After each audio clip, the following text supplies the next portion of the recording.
ಜಿ5 ಇರುವಾಗ ನೀವು ನಿಮ್ಮ ನೆಚ್ಚಿನ ಶೋಗಳನ್ನ ಎಂದಿಗೂ ಮಿಸ್ ಮಾಡಿಕೊಳ್ಳುವುದಿಲ್ಲ. ಅದು ಸಂಪೂರ್ಣ ಉಚಿತವಾಗಿ. ಏನಿದೆಲ್ಲ ಏನ್ ಮಾಡ್ಕೊಳಕ್ ಹೊರಟಿದ್ರಿ? ನಮ್ಗೆ ಬುದ್ಧಿವಾದ ಹೇಳ್ಬೇಕಾದವ್ರು ನೀವೇ ಹೀಗೆ ಮಾಡ್ಕೊಂಡ್ರೆ ಹೇಗೆ? ನಾವೆಲ್ಲ ನೆಮ್ಮದಿಯಾಗಿ ಬದುಕಿರ್ತೀವಿ ಅಂತ ಅನ್ಕೊಂಡಿದ್ದೀರಾ? ಯಾಕಿಂತ ನಿರ್ಧಾರ ಮಾಡಿದೀರಾ? ನಾವ್ ಯಾರು ನೆನಪೇ ಆಗ್ಲಿಲ್ವಾ ನಿಮ್ಗೆ? ನಾನ್ ಬಿಡಿ, ಭೂಮಿಕಾ ನೆನಪಾಗ್ಲಿಲ್ವಾ? ಅವ್ರ ಹೊಟ್ಟೆಲಿ ನಿಮ್ಮ ಮೊಮ್ಮಗು ಬೆಳೀತಾ ಇದೆ, ಅದು ಕೂಡ ನೆನಪಾಗ್ಲಿಲ್ವಾ ನಿಮ್ಗೆ? ನಿಮ್ಗೆ ಏನಾದ್ರೂ ಆದ್ರೆ ಭೂಮಿಕಾ ಅವ್ರು ಅದನ್ನು ಸಹಿಸ್ಕೋತಾರ? ಅವ್ರಿಗೆ ಆ ಮನಸ್ಥಿತಿ ಇದೆಯಾ? ಯೋಚನೆ ಮಾಡಿದ್ದೀರಾ?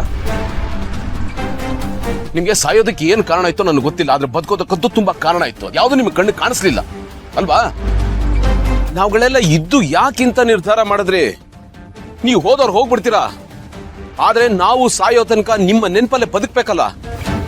ಅಲ್ಲ, ಮನೇಲಿ ಪೂಜೆ ಇರ್ಲಿ, ಪುನಸ್ಕಾರ ಇರ್ಲಿ, ಏನೋ ವಿಶೇಷ ಇರ್ಲಿ, ಬರ್ಡೇ ಇರ್ಲಿ, ಮ್ಯಾರೇಜ್ ಆನಿವರ್ಸರಿ ಇರ್ಲಿ, ಎಲ್ಲದಕ್ಕೂ ವಿಶ್ ಮಾಡೋದಕ್ಕೆ ಫೋನ್ ಮಾಡ್ತೀರಲ್ವಾ? ಇದಕ್ಕೆ ಯಾಕೆ ಫೋನ್ ಮಾಡ್ಲಿಲ್ಲ? ನಮಗ್ ಕಷ್ಟ ಇದೆ ಅಂತ ಯಾಕೆ ಹೇಳ್ಕೊಳ್ಳಿಲ್ಲ? ನಾವಿರೋದು ಯಾಕೆ? ಸಂಬಂಧ ಅನ್ನೋದು ಯಾಕೆ? ಕಷ್ಟದಲ್ಲಿದ್ದಾಗ ಅವ್ರ ಕೈ ಹಿಡಿದು ಎತ್ತು ನಿಲ್ಸೋದಕ್ಕಲ್ವಾ? ಇನ್ನೊಬ್ಬರು ಹೋಗಿ ಕಿವಿ ಆಗೋದಕ್ಕಲ್ವಾ? ಅವ್ರ ಕಷ್ಟಕ್ಕೆ ಹೆಗಲು ಕೊಡೋದಕ್ಕಲ್ವಾ? ನೀವು ಈ ತರದ ಯೋಚನೆ ಮಾಡಿದ್ರಾದ್ರೆ ನನಗೆ ನಿಜವಾಗ್ಲೂ ಬೇಜಾರಾಗತ್ತೆ. ಅತ್ತೆ, ಹೇಗಿದ್ರಿ ನೀವು? ಎಷ್ಟು ಜೀವಂತಿಕೆ ಇತ್ತು ನಿಮ್ಮಲ್ಲಿ. ಬ್ರೇವ್ ಆಗಿದ್ರಿ, ಬೋಲ್ಡ್ ಆಗಿದ್ರಿ, ಪಾಸಿಟಿವ್ ಆಗಿದ್ರಿ. ಅಂಥದ್ರಲ್ಲಿ ನೀವು ಮಾವ, ನೀವು ಮೇಷ್ಟ್ರು, ಇನ್ನೊಬ್ಬರಿಗೆ ಪಾಠ ಹೇಳೋರು, ಇನ್ನೊಬ್ಬರಿಗೆ ಬುದ್ಧಿವಾದ ಹೇಳೋರು. ನಿಮ್ಗೆ ಅನುಭವ ಇದೆ, ತಿಳುವಳಿಕೆ ಇದೆ. ಇಂಥ ನಿರ್ಧಾರ ಯಾಕೆ ತಗೊಂಡ್ರಿ? ನಾವೇನೇ ಆಗಿದ್ರು ಸಮಯದ ಮುಂದೆ ನಾವು ತುಂಬಾ ಸಣ್ಣವರು. ಸಮಯ ಸಂದರ್ಭ ಆಗಿತ್ತು. ಒಳಗಡೆ ಇದ್ದ ದುಃಖ ಹೀಗೆಲ್ಲ ಮಾಡಿಸ್ತು. ಏನಂತ ನೋವು? ನನ್ನ ಹತ್ರ ಹೇಳ್ಕೋಬೋದಾಗಿತ್ತಲ್ವಾ? ನಾನು ಸಾಲ್ವ್ ಮಾಡ್ತಾ ಇದ್ದೆ. ಈಗ್ಲಾದ್ರೂ ಹೇಳಿ, ಏನಾಯ್ತು? ಈ ವಯಸ್ಸಲ್ಲಿ ದುಡ್ಡು ಇನ್ನೊಂದು ಮುಖ್ಯ ಆಗಲ್ಲ ಅಳಿ. ಅಂದ್ರೆ ಮಕ್ಕಳ ಭವಿಷ್ಯ ಮುಖ್ಯ ಆಗತ್ತೆ ನಮಗೆ. ಯಾಕೆ ಅಂದ್ರೆ ಇಷ್ಟು ವರ್ಷ ಅವ್ರನ್ನ ಬೆನ್ನಿಗೆ ಹಾಕೊಂಡು ಜೋಪಾನವಾಗಿ ಸಾಕಿ ದೊಡ್ಡವ್ರನ್ನಾಗಿ ಮಾಡಿರ್ತೀವಿ. ಆ ಮೋಹ ನಮ್ಮನ್ನು ಬಿಟ್ಟು ಹೋಗೋದಿಲ್ಲ. ಅದರಲ್ಲಿ ಕಿಂಚಿತ್ ವ್ಯತ್ಯಾಸ ಆದ್ರೂ ಅದು ನಮ್ಮ ಚಿಂತೆಗೆ ಕಾರಣ ಆಗತ್ತೆ. ಅದೇನಾಯ್ತು ಅಂತ ಹೇಳಿ ಮಾವ. ಅದು ಹೊಳೆ ಅಂದ್ರೆ ಇದು ನನ್ ಮನೆ, ನಾನ್ ಕಟ್ಸಿದ ಮನೆ, ನನ್ಗೆ ಹೇಗ್ ಬೇಕೋ ಆಗಿರ್ತೀನಿ. ಅದನ್ನ ಕೇಳೋ ರೈಟ್ಸ್ ಯಾವನಿಗೂ ಇಲ್ಲ. ನನ್ ಮನೇಲಿದ್ದು ನನ್ ವಿರುದ್ಧನ ಪಿತೂರಿ ಮಾಡ್ತೀರಾ? ಇಷ್ಟೆಲ್ಲ ಆದ್ಮೇಲೆ ನನ್ ಮನೇಲಿ ಇರ್ಬಾರ್ದು. ತೊಲಗಿ, ಗೆಟ್ ಲಾಸ್ಟ್.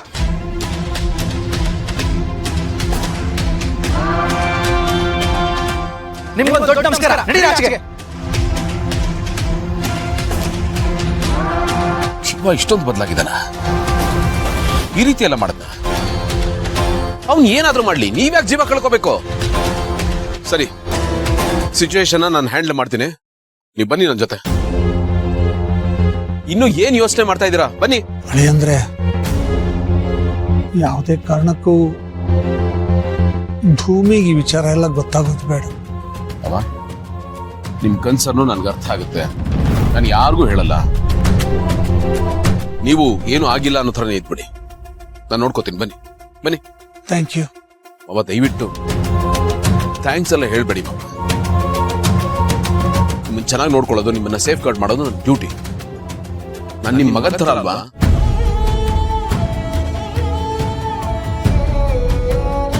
ಅಡಿ ಅಂದ್ರೆ ನಿಮ್ಗೆ ಹೇಗಿದೆಲ್ಲ ಗೊತ್ತಾಯ್ತು? ನಿನ್ನೆ ನೀವು ಮನೆಗೆ ಬಂದ್ರಲ್ಲ, ನಿಮ್ಮ ಮಾತು, ನಿಮ್ಮ ಬಾಡಿ ಲ್ಯಾಂಗ್ವೇಜ್ ಎಲ್ಲಾನು ಗಮನಿಸ್ತಾ ಇದ್ದೆ. ಯಾಕೋ ಸರಿ ಇಲ್ಲ ಅಂತ ನನ್ಗೆ ಅನಿಸ್ತು. ರಾತ್ರಿನೂ ಒಂದ್ 2-3 ಸತಿ ನಿಮ್ಮನ್ನ ಮಾತಾಡ್ಸೋಣ ಅಂತ ಅನ್ಕೊಂಡೆ, ಅದು ಸಾಧ್ಯ ಆಗ್ಲಿಲ್ಲ. ಬೆಳಗಿನ ಜಾವ ಎದ್ದು ಬಂದು ನೋಡ್ದೆ, ನೀವು ರೂಮಲ್ಲಿ ಇರ್ಲಿಲ್ಲ. ಅನುಮಾನ ಬಂತು, ಅದಕ್ಕೆ ನಿಮ್ಮನ್ನ ಫಾಲೋ ಮಾಡ್ಕೊಂಡು ಬಂದೆ. ಸರಿ, ಈಗ ಆಗಿದ್ದನ್ನು ಮರ್ತ್ಬಿಡಿ. ಬನ್ನಿ ನನ್ನ ಜೊತೆ, ಬನ್ನಿ.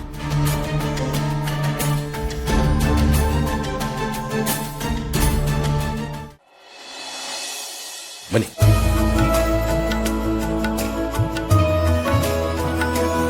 ಅರೆ, ಬೆಳಿಗ್ಗೆ ಎಲ್ಲಿ ಹೋಗಿದ್ರಿ? ನಾನು ಆಗ್ಲಿಂದ ಹುಡುಕ್ತಿದ್ದೆ.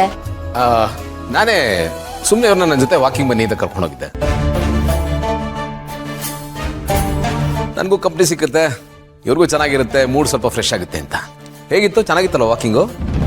ಹಾ, ಚೆನ್ನಾಗಿತ್ತು ಅಳಿ ಅಂದ್ರೆ. ವಾಕಿಂಗ್ ಇಷ್ಟೊತ್ತು ಹೋಗಿದ್ರಾ?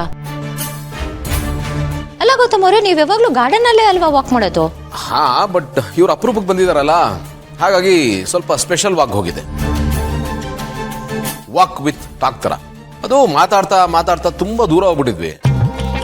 ಆಮೇಲೆ ಫ್ಲಾಶ್ ಆಯ್ತು, ತುಂಬಾ ದೂರ ಬಂದ್ಬಿಟ್ಟಿದೀವಲ್ಲ ಅಂತ. ಅದಕ್ಕೆ ವಾಪಸ್ ಬರೋದು ಲೇಟ್ ಆಯ್ತು. ಓ, ಏನು ಅತ್ತೆ ಮಾವ ಅಳಿಯ ಏನ್ ಮಾತಾಡ್ತಿದ್ರಿ? ಅದು ತೀರಾ ಪರ್ಸನಲ್. ನೀವೇನ್ರಿ ನೋಡಿ, ಪರ್ಸನಲ್ ಅನ್ನೋದು ಪರ್ಸ್ ಇದ್ದ ಹಾಗೆ, ಅದನ್ನ ಕೇಳಬಾರ್ದು ನೀವು, ನಮ್ಮ ಹತ್ರನೇ ಇರ್ಬೇಕು. ಹೌದಾ? ಸರಿ, ಹಾಗಾದ್ರೆ ಈ ಮಾತನ್ನ ನಾನು ನೆನ್ಪಿಟ್ಕೋತೀನಿ. ಟೈಮ್ ಬಂದಾಗ ವಾಪಸ್ ನಾನು ಹೇಳ್ತೀನಿ. ಅದ್ ಸರಿ, ನನ್ನೇನ್ ಯಾಕೆ ಬಿಟ್ಟು ಹೋದ್ರಿ? ಕರೆದಿದ್ರೆ ನಾನು ಬರ್ತಿದ್ನಾ, ಕಂಪ್ನಿ ಕೊಡ್ತಿದ್ನಾ?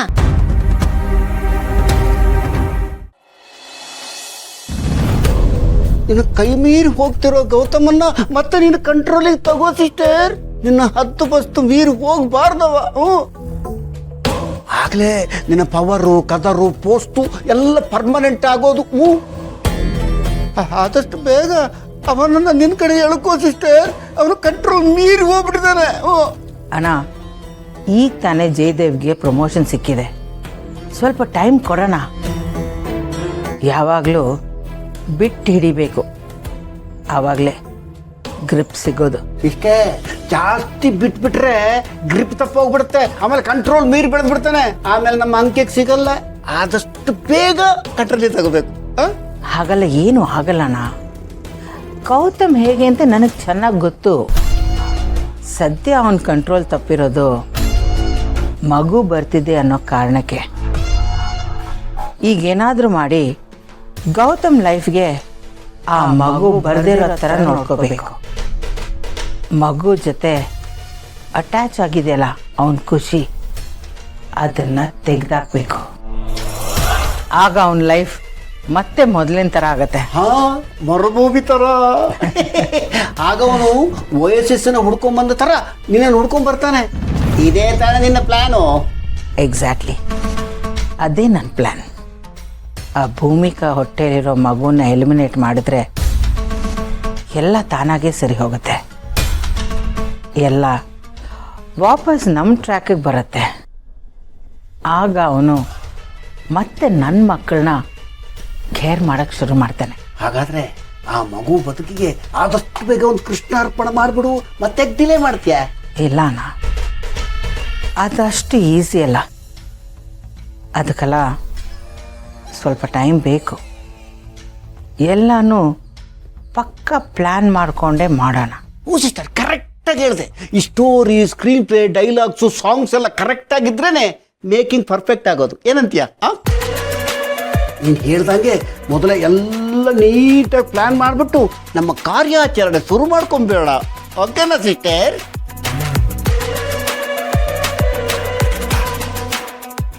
ZEE5 ಆಪ್ ಡೌನ್ಲೋಡ್ ಮಾಡಿ ಎಲ್ಲಾ ಸಂಚಿಕೆಗಳನ್ನು ಸಂಪೂರ್ಣ ಉಚಿತವಾಗಿ ನೋಡಿ.